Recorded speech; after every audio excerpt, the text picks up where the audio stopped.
আপনারা কি আপনার অফিসের জন্য কম প্রাইসের মধ্যে আকর্ষণীয় টেবিল খুঁজতেছেন? তাহলে এই টেবিলটি আপনার জন্য। যারা নতুন অফিস নিচ্ছেন বা অফিস স্পেস ছোট, খুব ছোট স্পেসের জন্য খুবই সুন্দর আকর্ষণীয় টেবিল লাগবে, এই টেবিলটি আপনার জন্য। এই টেবিলটি দুইটি কালার আছে আমাদের কাছে। এল শেপের টেবিল, 5 ফিটের টেবিল। এটা টপে ইউজ করা হয়েছে গ্লেসি বোর্ড, খুবই চকচক একটি বোর্ড। এটা ওয়াটারপ্রুফ, 100% ওয়াটারপ্রুফ।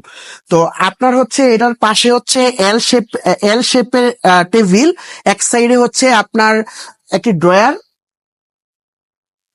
ড্রয়ারে আমাদের হচ্ছে 3 পার্টের চ্যানেল ইউজ করা, এবং হচ্ছে কম্পিউটার লক। নিচে আছে পাল্লা, উপরে জিনিসটা রাখতে হবে। আপনারা চাইলে আপনার পছন্দ মতো কাস্টমাইজ করে ডান সাইডে এবং বাম সাইডে যে কোনো ভাবেই টেবিল তৈরি করে নিতে পারেন। এবং এটার নিচে যদি অপশন আমি দেখাই, নিচে সেলফ আছে, ভিতরে সিপিইউ রাখার জায়গা আছে, উপরে ক্যাবেল ক্যাপ আছে। এসএস এর খুব আকর্ষণীয় সুন্দর ক্যাবেল ক্যাপ ইউজ করা হয়। ডান সাইডে বা বাম সাইডে আপনার যেভাবে পছন্দ মতো, ওই পছন্দ মতো আপনি নিতে পারেন। আসসালামু আলাইকুম।